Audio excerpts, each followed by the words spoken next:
Ho, what's up, demons and demonettes? Tis I, Atraxi, Demon Queen. And recently I found a combo that is so good for PvP. You just gotta have it. You gotta try it. But before we get into it, as always, toss a like and subscribe down below.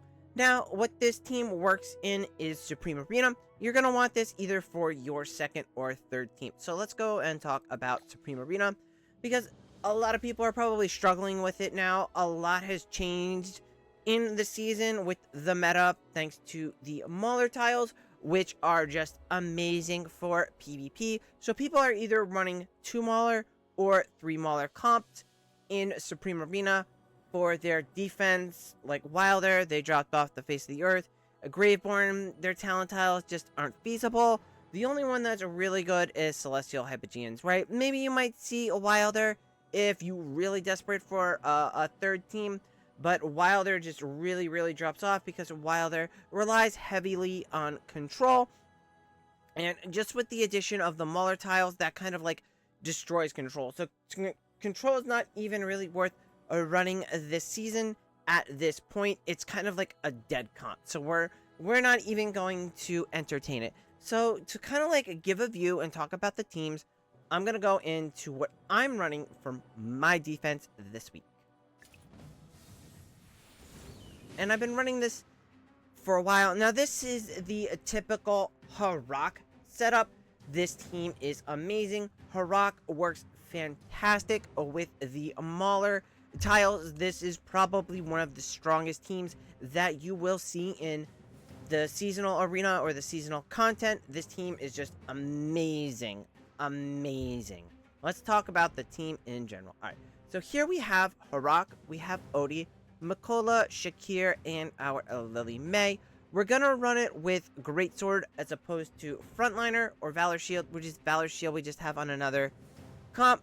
Frontliner's not that good of a defense, and it just has to go with how the teleport working. So if somebody tries to counter this with Mauler, they're probably going to run Frontliner for theirs, and their action goes first. So their heroes teleport to your side of the battlefield first. So Frontliner is just not a feasible defensive formation or artifact on defense. It's just not good. Offense primarily, defense not so great.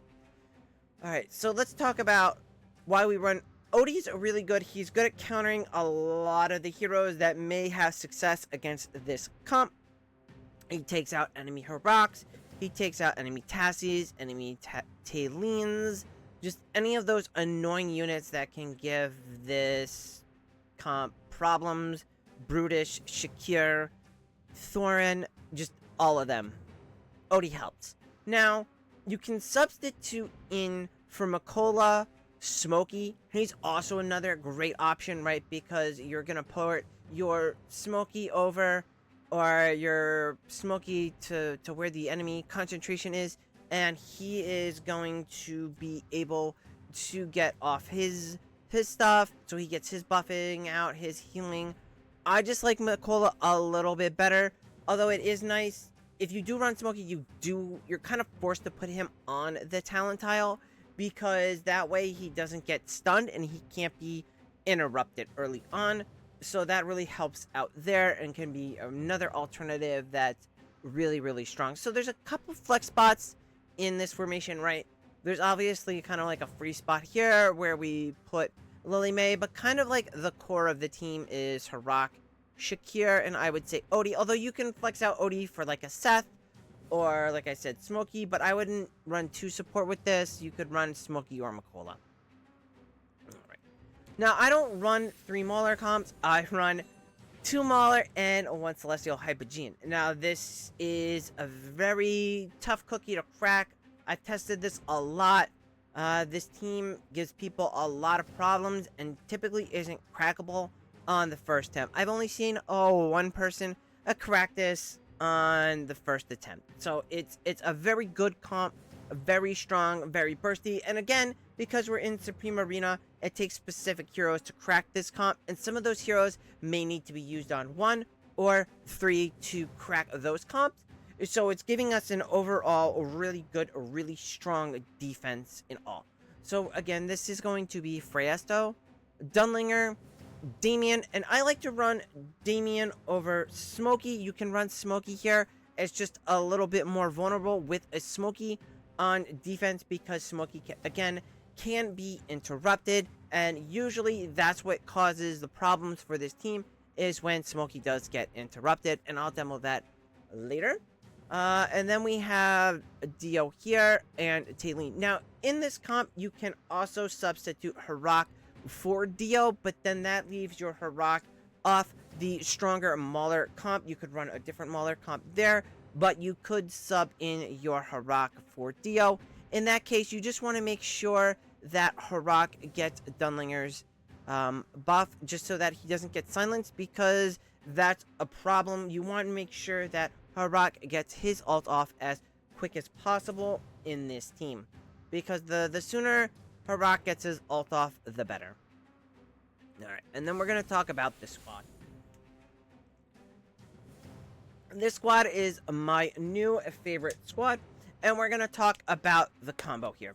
So the combo is Tassie and Lumont. They are the key players on this team. So the way this team works is that your Tassie ports over and that your Lumont ports over. As soon as Lumont ports over, he's going to do his totem smash, and he's going to CC everyone. Now, we're running Olmus in here for a little bit of extra CC at the initial start. Even if they run Mauler, this still works pretty good because we have some very chunky units, right? Even at Supreme, Lumont's a very chunky unit. We have Brutus, who's a very chunky unit. So this is almost working like a stall team, because we're going to stall until Tassie can get her ult off. Tassie is an amazing hero on the Mauler tile. You've probably seen other people running her on the Mauler tile at this point. It's just because at 50% health, she goes into her hibernation state and she regens her health. However, the Mauler tile attack is still going off while she's doing that, and then as soon as she pops out of that, she goes into her ult. It's just she's just amazing with this hero comp. I just love it. This comp is so strong. But you're like, how strong is it? We gotta see it kind of in action. Now here, by process of elimination, we're gonna run Arcane Spell. You want to just run something that gives attack and defense for this comp. That's why I'm not like running Resonator. Again, Frontliner's weak. You could run a Verd, you could run Tide Call, you could run the Swift Heal, right? It's anything that basically gives the defensive bonus, right? So we're looking for that defense. I'm just gonna run Arcane because it's more magic based, and Taylene is a magic based hero. It's probably not gonna give us the ult that much, the ability for the attack that much. We're running it more for the defensive penetration, the attack, and the Fizz magic defense. So that's our defense in action. Alright, so let's go into here. So I did use it actually on attack. I did use it on defense here, and it did hold. And we're gonna see it in action. This is where I ran Lily May. I just switched some stuff up. But you can run a Lily May in this team. Lily May, obviously, she's one of the best PvP heroes in the game right now. And here we ran it with Frontliner. Probably not the best choice, but it still worked out really well. So here we are going to beat a Harak team. And we'll show it in action.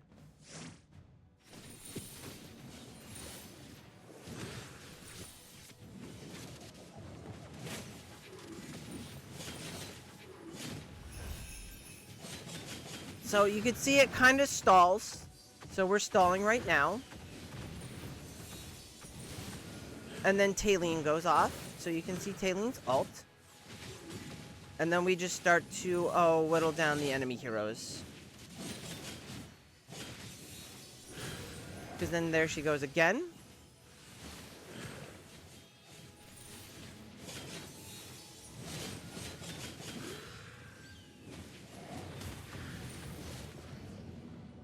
And there you have it. And that's one of the stronger Harak teams. So this team can compete with some of the stronger comps. So the easiest way to obviously show it in action is if we go into our friendly duel record, and I'm going to show you where I used it successfully several times. It's not the strongest comp, by far. It's just a really good, I would say, a really strong second Mauler comp, right? Because obviously the strongest is going to be with Harak. Now, here we have him going up against another Harak team. So we have our Lumont Tassi combo, and we're going to demonstrate it on map 5 special, this time on attack.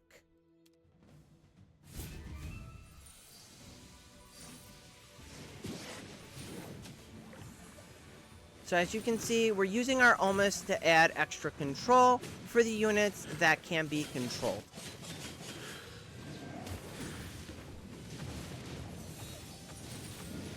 But then you see a Tassi goes off.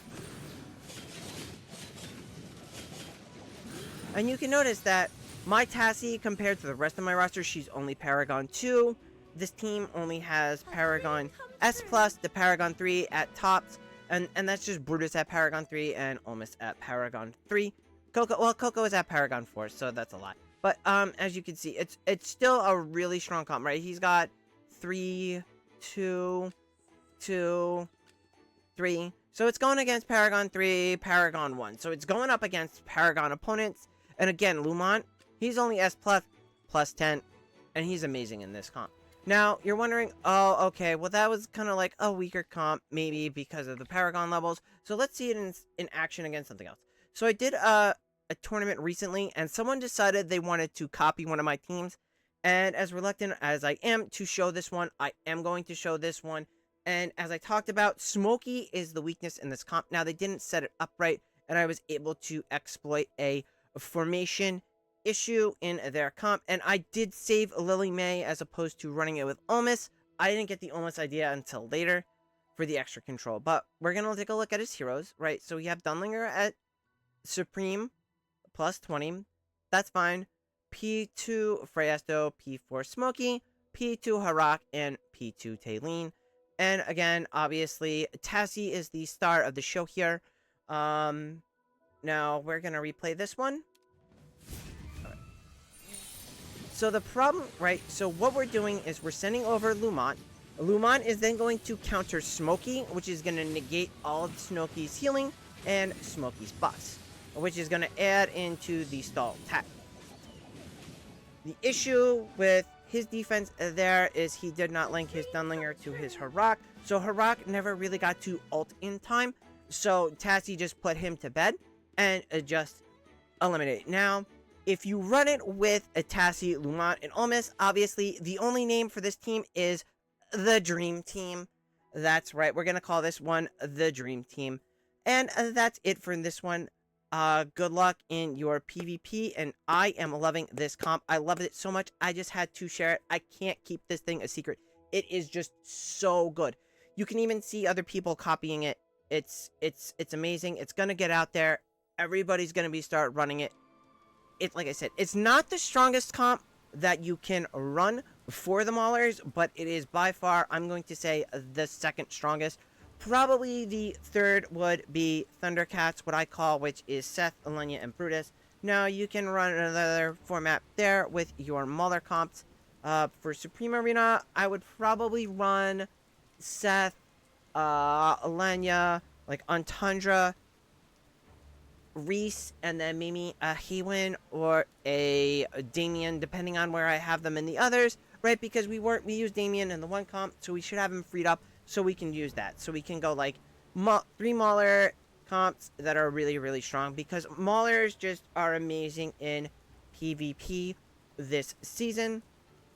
Because if we look at their talent tiles, they're just amazing. I mean, what they do is just ridiculous, and it's really, you get 2. And if we go here, we go to the effects, right? Prime Carrier will be teleport to the nearest area with the most enemies when a battle starts. Gaining a shield, 60% of HP, and immediately dealing 200% damage to all adjacent enemies. Then they continue to deal the same damage every 5 seconds to adjacent enemies.